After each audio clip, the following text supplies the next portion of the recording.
frequency and no longer experience such a difference between us. Good day. Good day. Good day. Thank you. First, I wanted to say thank you for being so patient and kind with people who seek your counsel. I am not patient at all because I live in the moment and I do not need to be patient. I enjoy every moment. Okay, that makes sense. Thank you. I did have a few questions. The first has to do with two interactions with gray beings. Yes. The first one was, I think it was a dream. And then in the dream, I woke up and there was a very young gray standing at the foot of my bed. And it was strange to me because I felt like I had a really strong maternal feeling toward it. So I guess my question is there any sort of connection, or was it a dream? No, it is a connection and a memory, although in a different reality. It's not exactly a gray being, though many hybrids actually do have many gray qualities, but it was a hybrid child of yours. Okay. Um, in this life, as I know now, as this person, will I be able to have any other sort of interaction with it, or? There's a high degree of probability in the near future when the hybrid children come to live among humans on Earth. Okay. Okay. The second was the other day when I was meditating. I was opening myself to have communication, and there was what I interpreted to be a gray, and it felt like a female energy that came through, and it was a very brief interaction. I felt like it was she was like very wise, like she held some sort of a station, and the name Alora was said. Yes. Um, can you give me any further information on that? Every single person that is part of the hybridization agenda does in some way have a gray counterpart. This was a gray counterpart. In other words, it travels in family lines not only in humans on Earth, but in the idea of the mutated humans called the Greys from the parallel reality Earth. So in a sense, Alora is you in another reality. Okay, that makes sense. And so this is a communication I'm able to tap into and to keep exploring, and Make that a statement and it will be true. perfect. Thank you so much. The last, well, no, I actually have two more things. One, I had a very vivid dream last night where I was resuscitating a stillborn baby, and I started massaging its chest in a circular motion. The word I think that I was saying was SSAO. Does this make sense to you, or do you know what this is? Again, this is to some degree a memory of an encounter with a hybrid child that you were asked to assist with in bringing it to fruition. And you are using the vibration of connection to us, Esasani, to allow yourself to raise its frequency to the point where it could survive. That's so amazing. Okay, thank you. The last thing I had was this has kind of been an issue my whole life. It's just come in the past couple of years. I'm really trying to be very self-aware about it and work through it. And it's this relationship that I have with money and finances, security, feeling like something's going to happen and I'm not going to have the resources to be able to this has just been a theme like my entire life. All right, all right, all right.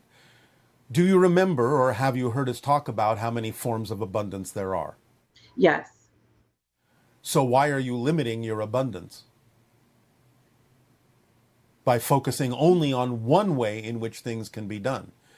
It's true, when certain things happen, you may not have as much of that resource called money that you think you need, but you always will have all of the resources you need if you relax your insistence that money's the only way in which certain things can get done and start allowing the other forms of abundance like synchronicity and communication and imagination and trading and being given a gift to come to the forefront and fill in the gaps where the money falls short because it doesn't need to be any more than that which arrives.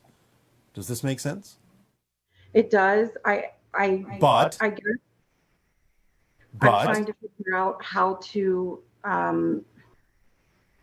cycle out of that. Like, I'm really good about being able to switch my perspective. And if there's something that I feel like is negative coming in or not true to the experience that I want, switching the trajectory. I just don't understand why this is still, I feel like I'm smarter than this. Like I know better, but this is still. all right, but remember how this works. Remember the motivational mechanism we have talked about. If you hold on to a negative belief system, a limiting belief system that doesn't serve you, it's because you have another belief that says that if you switch, something worse will happen. And that's the stronger belief. Therefore, you keep limiting yourself because you believe that to switch on the motivational mechanism, to change that belief, will actually cause you harm. So you have to find out why you believe that letting go of that limiting perspective on money and broadening your perspective on abundance will actually allow something worse to happen than playing it safe and holding on to only money as the way in which certain things need to get done. You have to find out what benefit you are getting from holding on to that limited belief, because you wouldn't hold on to it if you didn't believe there was a benefit to doing so. And the benefit is usually a belief that something worse will happen if you let that belief go. Do you understand? That's how it works, mechanically speaking. So what are you afraid might happen? Do you feel that it is really true, that it is really more likely, more probable than any other reality, that if you try to broaden your definition of abundance, that somehow you will be destitute? Somehow things will not work for you? No, I feel like I believe the opposite, and I have been given some like really great ideas, like Yes. for a story. Like I love writing. Like there are so many things I can channel. I've helped a lot of people in positive All right. ways. By All right. All right. All right. So why is this different? Why is the definition of this relationship different than any other where you say you know that you can shift your perspective? What belief do you have that makes this subject more difficult to shift your perspective on? What have you been trained to believe? What have you been trained to believe about the idea of money and finances? I guess that there's just Don't guess. Don't guess. Think back. yeah, that there's lack. Yes, it's the way I was raised. Yes. All right. And so it's very powerful. So if you let that go, do you have a belief that in some way, shape, or form you will be dishonoring who taught you these things? That it will cause a break between you if you don't think the way they thought? Yeah, that makes sense. I feel like because our relationship has been strained at points. That'll be strained even further if you let this idea go. Yes? Probably. And you're afraid of that, correct? In a way. Mm-hmm. All right. Then that's what you have to work with, is understanding that it is more important to be yourself. And whether the other person understands that or not, that's their issue, not yours. Yeah. And that you actually would be honoring them, whether they understand that or not, by being your true self. So you have to be comfortable with the idea and the understanding that just because someone might be displeased or strain the relationship between you while you are attempting to be more of your true self, that's not your issue. That's their issue. I'm not saying you have to do this deliberately to hurt someone or to put a strain on the relationship, but you can't be responsible for what they choose to feel or how they choose to react that limits and curtails your ability to be your true self. You have to let that go. You cannot be responsible for their choices. You can only be responsible to them by being who you truly are and letting them know who they're actually in a relationship with, so they can make up their mind as to whether to change or not if they want to continue to be in a relationship with who you actually are, as opposed to who you think you should be. Yes, this is so helpful. I really appreciate this. Thank you so much. You are very welcome. Does this help you? It does. I very much so. Thank All you. right. Well, thank you. Have fun. Thanks. Good day. You too. Always.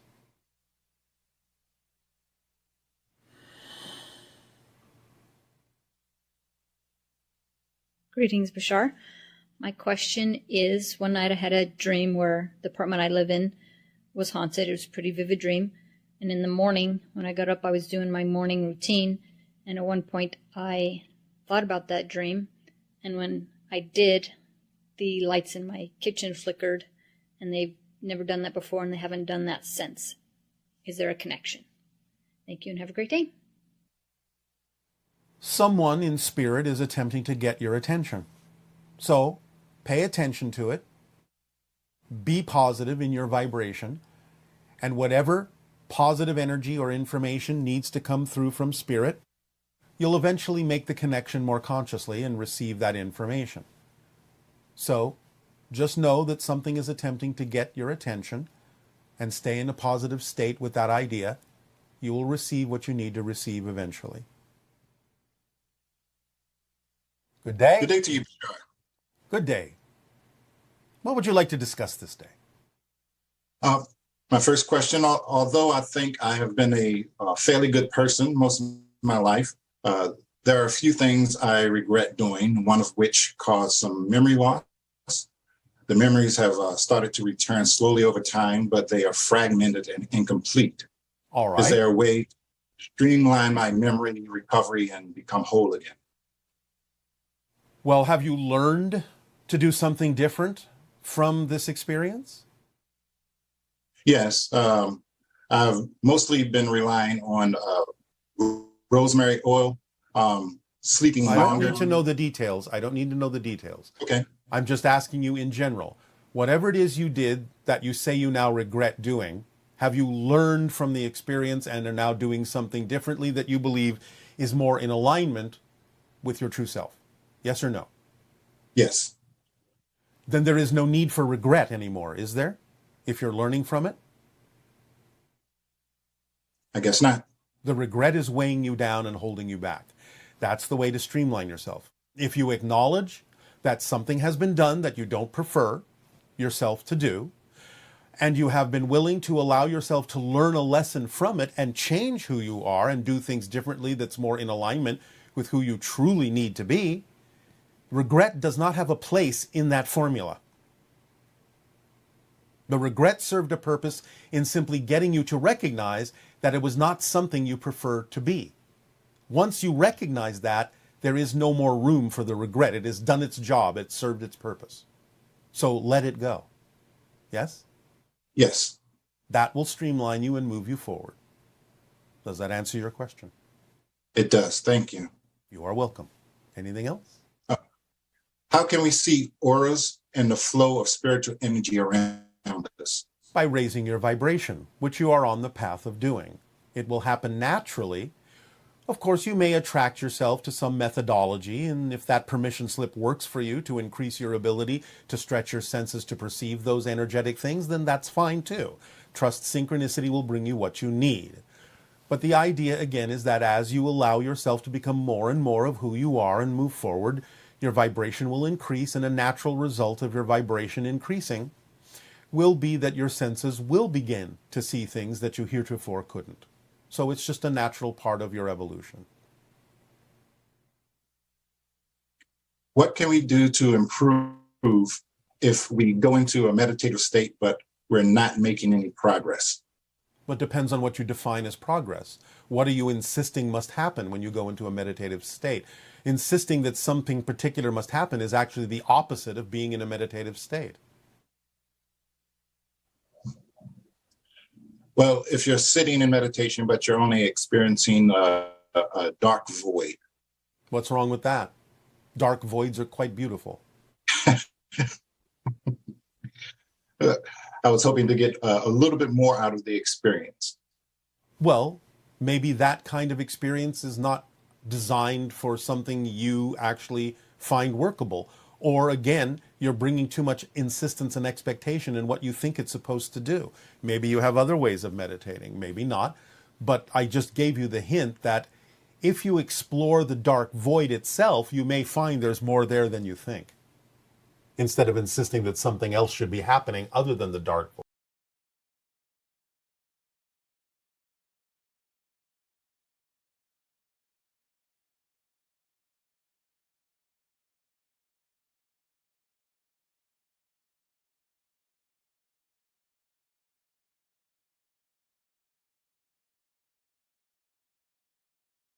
The next question I have is about control. And you had mentioned recently that if we release control, then we would find that everything is in our control. And I've certainly heard this from many, many people. I'm wondering, can you suggest how to catch ourselves when we forget? Well, do you not recognize when you have gone into the limited version, when you understand how things work, will you not know when you have gone into the limited version of the idea of control? Absolutely. I know when I'm there, I just kind of, Then I stay sort there of for your own reasons. shock. Well, that's all right. Again, it's not about being better than that. It's about accepting what is and learning from it. That's how you use it. Why am I here? Why am I experiencing this? Why am I choosing to experience this? Is there something for me to learn here by having chosen that? Do I have a belief system I'm still holding on to that I'm not aware of? What would that belief system be that would make it seem like a logical choice to come back to this place? If I understand how things work, what would be the reason that would be so overwhelming that I would choose to be here again? Examining yourself deeply that way will be able to use that particular state of being in a way that can benefit you if you learn a lesson from it. Learn what the belief systems are that would make it seem logical to keep choosing to go there. Mm-hmm. Yeah, maybe it's kind of like a worthiness thing, questioning my ability to communicate when things are in a heated situation, for example. Oh, all right. And why do you think yourself unworthy of proper communication in those situations? Why do you succumb to the lower vibration? Because my mind goes blank. If I'm, if I'm in an energy that feels overwhelming, and all right, I kind of lose it. Do you not understand that your mind going blank can actually be a benefit to you? I'd like to work with that, definitely. Well, if your mind goes blank, then you're not going to necessarily offer a negative reaction to something, are you? No, unless you call it passive aggressive, that I say nothing. Do you wish to define that way? Definitely don't. Definitely don't. But I feel like in order to remedy the situation, the conversation. What makes you think you're supposed to? What makes you think you're supposed to remedy it? Well, I feel like I need to do my part in trying to. How do you know that doing your part? How do you know that doing your part isn't to remain silent and let the other person recognize their issues that they're projecting on you? Well said. Yes, I believe that. All right.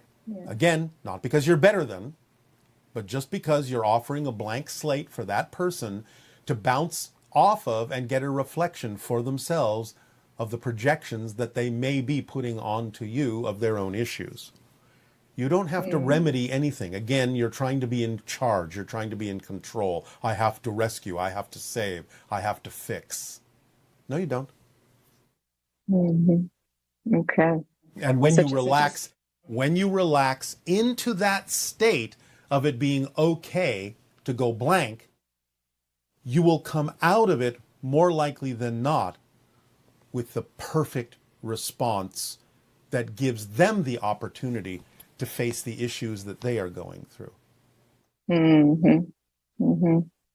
Absolutely. Yeah. Silence can be very helpful to kind of recalibrate things. And if nothing else, after the silence, you can perhaps even make a suggestion to the other person. Is that what you really wished to say? Mm-hmm. Is that what you really wished to say? I'm giving you an opportunity to rethink what you just said and decide if that's what you really wish to say. If it is, that's fine. But I'm giving you an opportunity to decide whether you would like to communicate something differently at this particular moment. And it is the blankness that would allow you to do that, allow you to come up with that kind of a response. Mm-hmm. Mm-hmm. Does that help? Just dropping into presence and dropping into Yes. My higher self in that silence definitely opens the opportunity Yes. for Because right you would communication, for know. good communication. Yes, because you would know that when people communicate harshly, it's usually not representative of what they actually wish to talk about. It's usually just something on the surface that's a cover for their fear of facing the issue at hand. And if you give them the chance, if you give them the opportunity to rethink it, many of them will. Right. Wow. That's helpful. Thank you. All right. Thank you. Thank you very much. Thank you. Appreciate your time. Pleasant Thank you. dreams.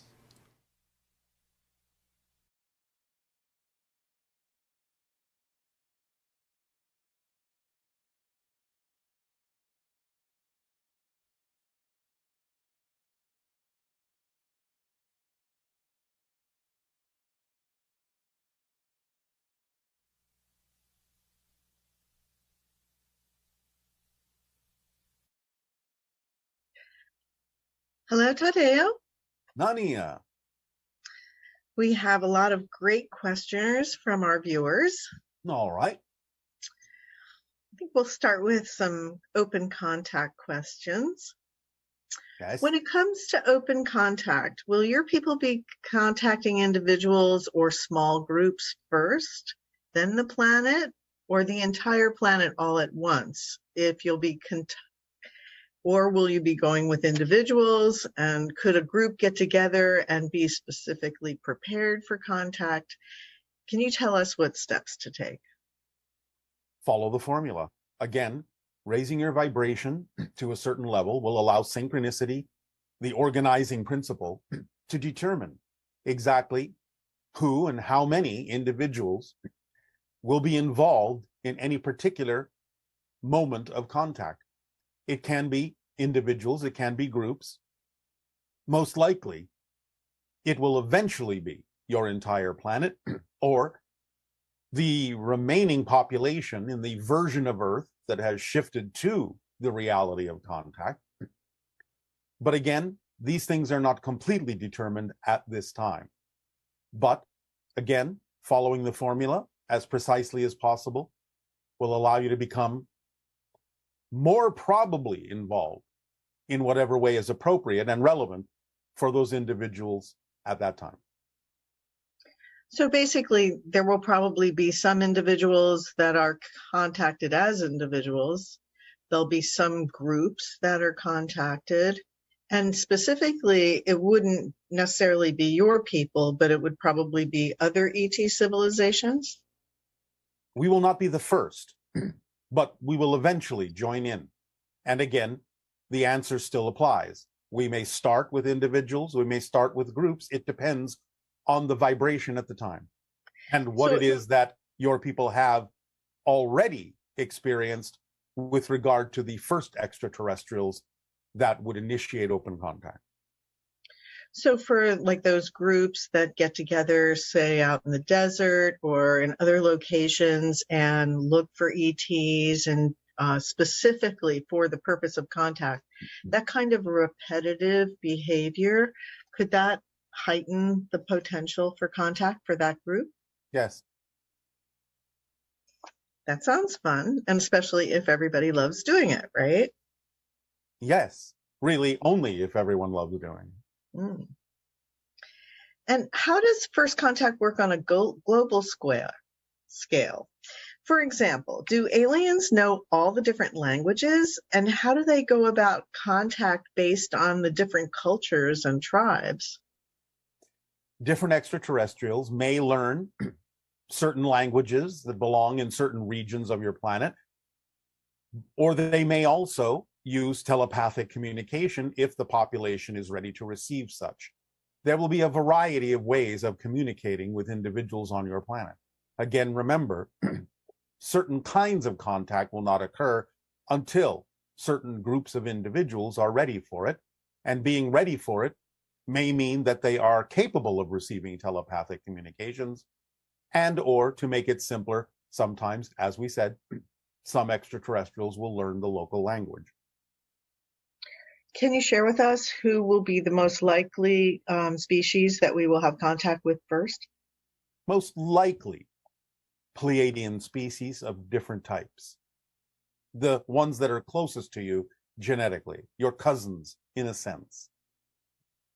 Is that true that Pleiadians seem to exhibit some of the most beautiful aspects of humans in terms of their visual appearance?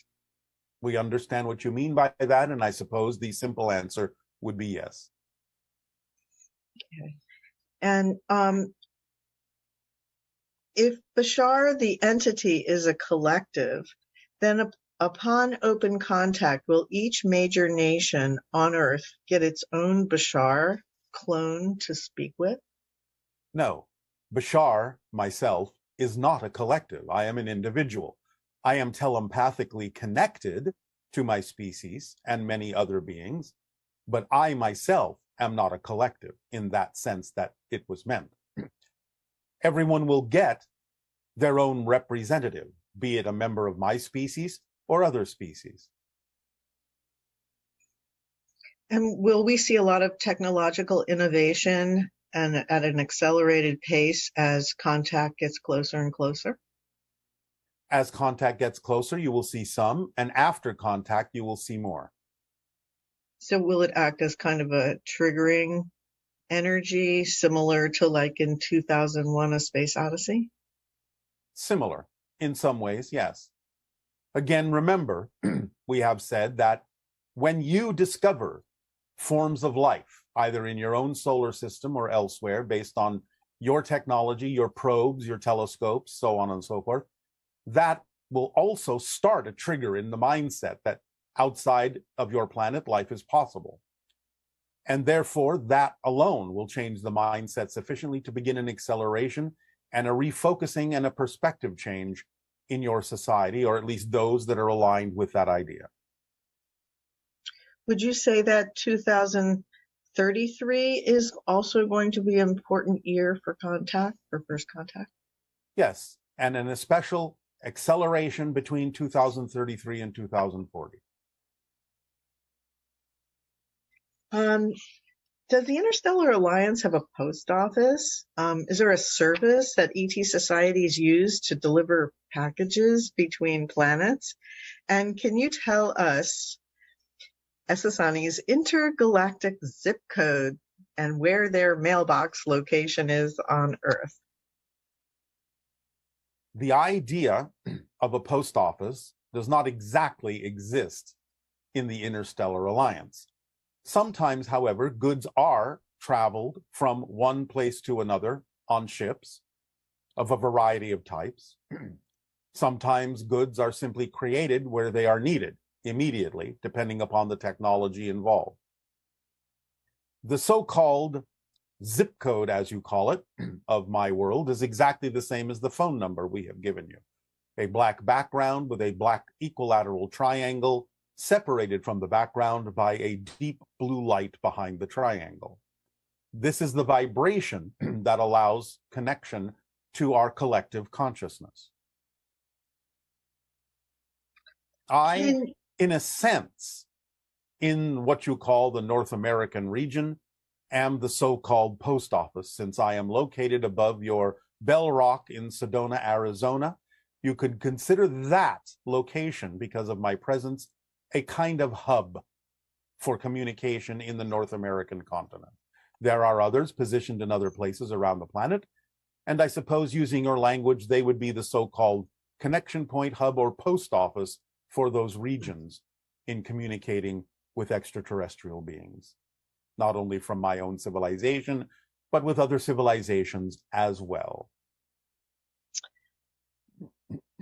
Is there additional Essassani beings or Sasani beings that are currently now placing themselves around the planet? There are those that have been around your planet, as I have been above Sedona. There are some that are coming in, not yet here, some just placing, but there have been many that have been placed for some time, as I have above Sedona. And what do you all do while you're up there and holding the energy or whatever else it is that you do while you're there? Well, we are feeding different kinds of energy into the vortices in those areas to help balance out the idea of the collective energy of your world and make transitions easier should you choose to align and match the frequencies we are giving off in those areas.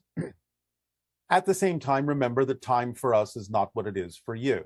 We can do many things and communicate with many different beings and be in many different places simultaneously, as it would appear to be from your perspective, even though to us, it may seem to be somewhat different. Are there specific species that are monitoring what's going on at the nuclear silos and guess keeping watch to ensure that there's no accidents that would destroy our planet? Yes. Can you tell us which species? No.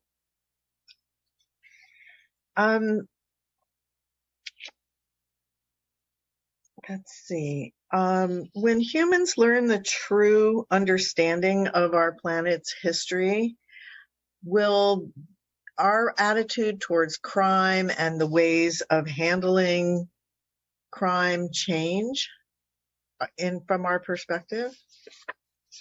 Potentially, this will start to occur before the idea of the history is revealed to your world. And remember, it will be the history of the moment. Can you elaborate on that? Well, as we have said, every time you shift and change, you change your history as well as your so-called future, because everything exists simultaneously. And as you make a shift into a new version of you, both individually and collectively, you go into a parallel version of Earth that has a completely different history, the history that linearly would have been necessary for you to experience being a different person at this particular moment in the present. So when we reveal the idea, when we give you the gift of the history of your world, it'll be the history of the version of Earth that is making open contact. Not that there aren't other versions, but each version will have its own history slightly different from every other. Does that mean that people of similar vibrations will hear the same history, whereas people of other vibrations will hear a completely different history? Potentially, yes. Those of a similar vibration may hear a history similar enough that they can all agree that it is their momentary history. Others with different vibrations will hear different versions of history. Is that also a symptom of what we're seeing on Earth now, where many people have their own version of reality that seems to have nothing to do with other people's versions of reality? Yes, it is a symptom of the splitting prism. And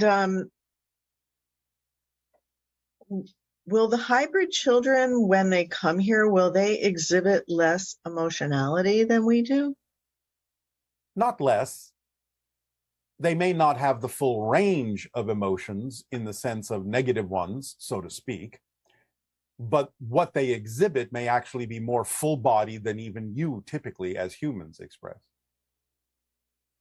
The idea that humans express a lot of what could be called drama or emotional drama, will these children be less prone to those kinds of choices? Yes. They will be more evenly balanced emotionally. Okay, and when we're interacting with other ET species, what kinds of things will we do for fun? Like, we like to go out to lunch or go to a movie or those kinds of entertainment, and interacting with ETs, I would imagine, would be quite different than that. It depends on the activity. Some extraterrestrials may enjoy joining humans in some of the typical activities on Earth, but there will also be other activities they will bring with them that humans may also learn to enjoy. I'm not going to give you a list at this time. Okay, well, I guess somebody was asking, do you Do ETs dance? I mean, will they enjoy dancing with us? Many do, yes. Okay. And one person was talking about an experience they had where they had a dream encounter or potentially an actual encounter with a mantis being, and they Yes. found it quite disturbing. But then when they drew a picture of it and sort of journaled on it, they actually found it to be quite fascinating. Yes. What would you describe as the process that's happening here that helps that person arrive at that?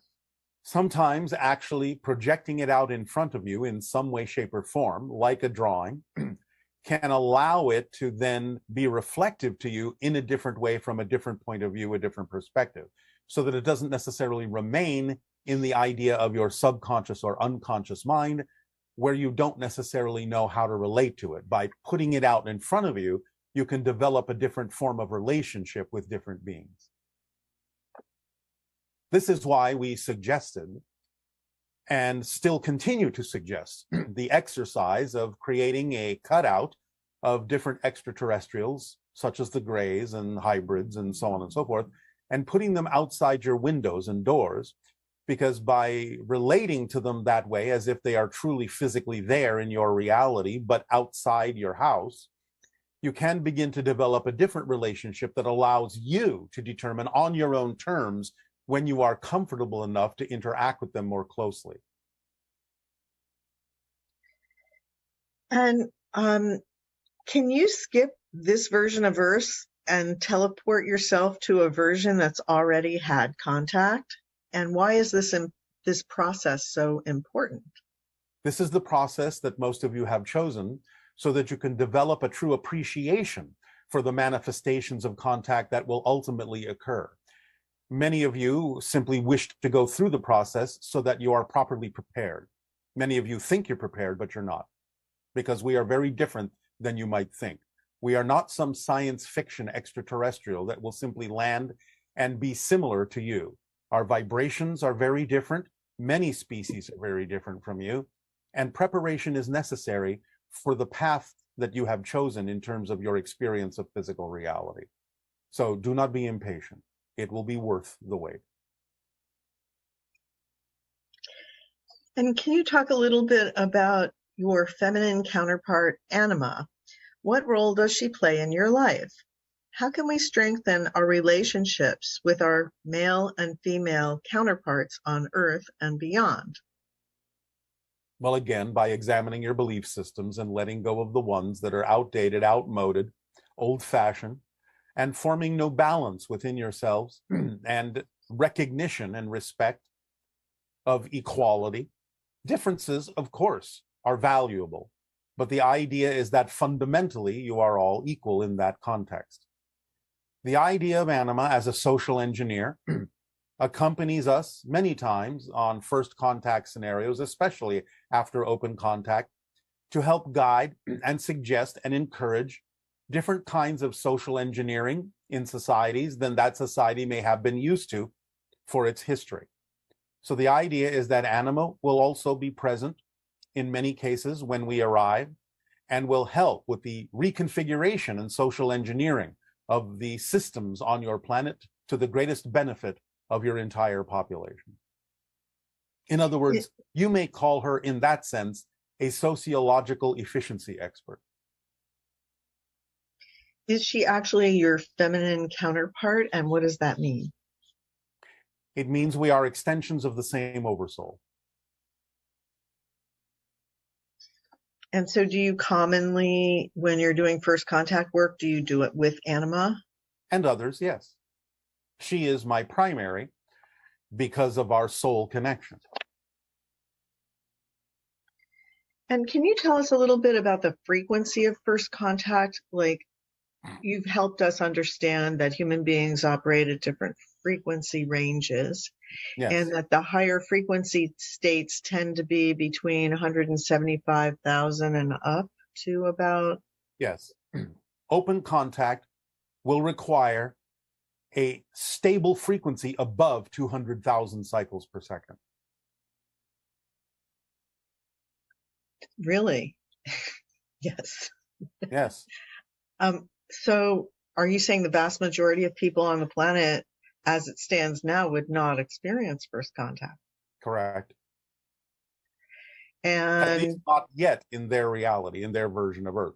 They may change and experience it later on, but again, we are not expecting the idea, due to the probabilities of choices that you have on your planet, the vast majority that exists now, to be the majority that will exist during open contact. Those that shift to the other Earth will join those already there, already existing in that alternate reality, and they will form a new majority. But the majority of the individuals on your planet now, as you understand it, on the version of Earth you experience now, will not experience contact with us in the way that you understand that concept. They may experience other things. When you say contact with you, are you talking about the Sasani beings, or are you talking about Pleiadian and other There is species? a range. There is a range. Some may experience every variation you can imagine. Some will not experience us at all. So if you're on the Earth now where you can see the other realities, the negative ones that are happening on the planet, but you're seeing it through the glass wall in that sense, will that be the case for those who experience contact, where they can see so many divergent realities? Some may be capable. For some, it will simply not be relevant for them to perceive it that way. It depends on the individual and the theme that they are exploring and what they will do with that.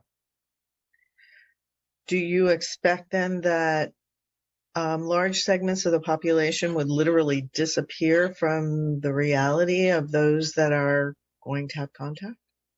Yes.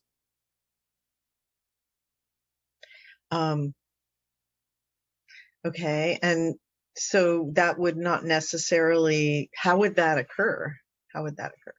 You are constantly shifting, remember. Yes. It may not actually be such a big mystery. The idea would be, just like sometimes you have contact with individuals you call friends, and then sometimes years later you simply find that you haven't seen them for quite a while, and you don't necessarily think anything of it. You just imagine they have gone on to their own path, and that your paths will not necessarily cross again. You may have different ideas about what that experience will be like, but it won't necessarily be a mystery for many. It'll simply be like people have simply left your life, have gone out of your life. Some may appear to have died, but some may simply not be around for so long that you simply don't think about them anymore, or you wonder where they went, but never encounter them again. So I would imagine it's not an accident that we're simultaneously going through massive climate change and potentially a massive extinction event in coordination Not with going to be talking about anything in the way of a prediction, but yes, such things are possible with the shifts going on, because again, you're shifting through versions of Earth.